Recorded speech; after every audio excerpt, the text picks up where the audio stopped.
When I was 18, my father said to me, "Joe, if you don't get what you like, it's either a sign that you didn't really want it or that you tried to bargain over the price." And the Kipling quote, in a very simple liberal arts sort of way, meant don't make excuses. Leaders don't make excuses. They hold themselves to the highest standard and demand the best of everyone else around them. Motivation is another key characteristic of leaders. There are three types of motivation. The first one is fear. High school football coaches and others quite often try to scare others or use fear tactics, and that can be a very effective means of motivation, but it's not the one that great leaders normally prescribe to time and time again. Second type of motivation has to do with rewards or incentives. And incentives can be great motivators. Obviously, in the business world today, the best motivation for many workers has to do with pay, bonuses, etc. And that can be very effective. But if we want to be truly a great business and consistently motivate others, we have to look to a third type of motivation, because we won't always have the biggest bonus or necessarily be able to pay the highest salary. And that has to do with pride. We need to, or great leaders need to teach people to have a great deal of pride in themselves. That is, that they perform at a certain level because that's who they are and that's what they do. When you're able to motivate people in such a fashion and have them adhere to the concept of pride, you get great results. And in the business world today, that is especially true. And another characteristic of a great leader is work ethic. Malcolm Gladwell, in his book Outliers, writes about the 10,000 hour rule.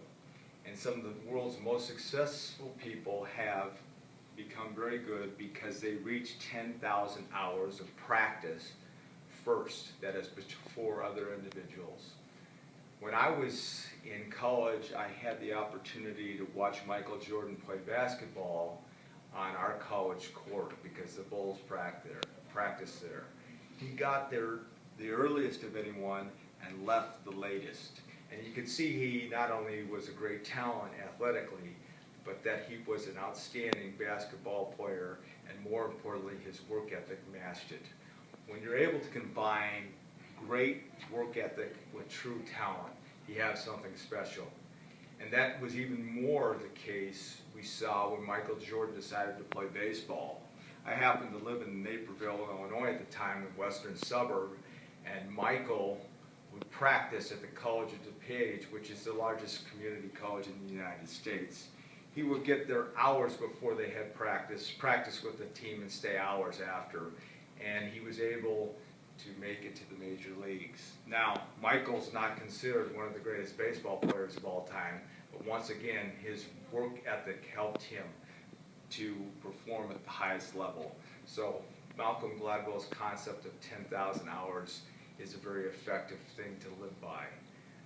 The next thing relative to leaders is they have to believe in the Jeffersonian concept of the strong mind, strong body concept, and that is that you have to really fully develop your mind, and that you can't have one without the other. You have to develop your body as well. So that very high achievers are quite often in good physical shape and also work extremely hard to develop their minds to the fullest potential. There's a book written called Spark, and in the book, Spark, they talk about the fact that the United States has gone from number 1 or number 2 in the world with regard to reading and math scores to the high teens, 18 and 19th. And what the book Spark found out was that we can improve our intellectual capacity and our scores if we are active. And they did a study at Naperville Central High School in Naperville, Illinois, and found that the best performers were active. At Naperville Central High School, then, they determined that they would have a workout before students took English and math classes. So they started at first in the morning with what they called 0 hour, where people went in and did rock climbing on a rock climbing wall. They did cardio on bikes and Stairmasters and treadmills, and they also kayaked in the swimming pool, so they were very active. They followed that out by having them take their English and math classes immediately and also do their testing for those classes immediately after. And then they also, since they couldn't have every student in the school necessarily have math and English in the first 2 periods, they would add Phi Ed classes right before math and English classes in the afternoon as well. And what this accomplished was help the students to perform better on the tests when they took them, and it was a very effective way of doing it. They also found out that then the Naperville Central students scored in the top 5% in the world as opposed to being in the top 18 or 19 in the world. They were in the top 2 or 3, and that put them in the top 5%. And this shows another way for someone to be a great leader is to give incentives to be active and to do the best that you can do relative to your physical well-being. The other thing at Naperville Central High School is their Phi Ed grade was not determined on how good a basketball player they were or how good an athlete they were, but on their heart rate. So they give every student in the school a heart monitor when he or she goes to gym class, and then they work out. Whomever has the highest heart rate gets the best grade, so that someone who is not a very good athlete could have the best grade in Phi Ed class because he or she could get their particular heart rate higher. And this has proved very successful for them and helped them to get some students who are not necessarily athletic in key shape so that their minds work more effectively. As I mentioned before, they're in the top 5% in the world. Now, a lot of people have said, well, Naperville, Illinois is socioeconomically a higher class area to live, there's more money, and then they're more apt to be strong academically. And why there is a tie to socioeconomic status and achievement academically, we find that there are a lot of schools throughout the country that have this high status socioeconomically that don't score anywhere as well as the students at Naperville Central. So great leaders are able to stay in good shape themselves and motivate their personnel to do that as well. This also will decrease days of sickness and help the performance overall. The strong mind, strong body combination is a Jeffersonian concept that started many years ago with the start of our great country. And you have to add one other item in the strong mind, strong body concept to really become a great leader, and that is the spiritual side as well.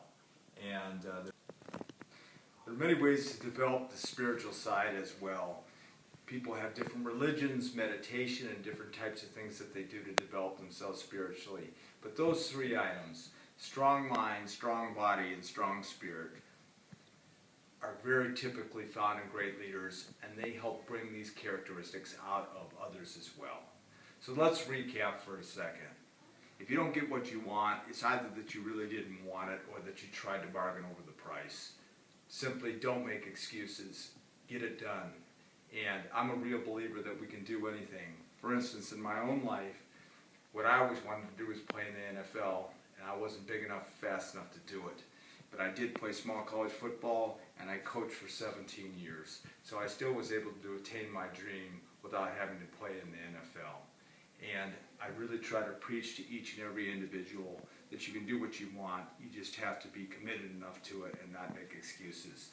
Abraham Lincoln, our great president, failed in elections at least 10 times before he became who was considered, one of the greatest presidents of all time. And we see that he accomplished that. He didn't make excuses, and he overcame all the obstacles. The next thing is work ethic. Malcolm Gladwell's 10,000-hour rule was found in Mr. Gates at Microsoft and several other top performers, and we talked about Michael Jordan's great work ethic and how he was cut from his high school basketball team but became what many people consider the greatest basketball player of all time. We talked about the strong mind, strong body concept and having a strong spiritual side as well. And finally, we talked about motivation having to do with fear, rewards, and pride. But of those, you want to concentrate on pride the most. If someone has pride in your business, pride in your company, they'll be there daily and they'll go on to be the best employee you can have. Great leaders make a difference, and I know you can make a great difference as well. Thank you.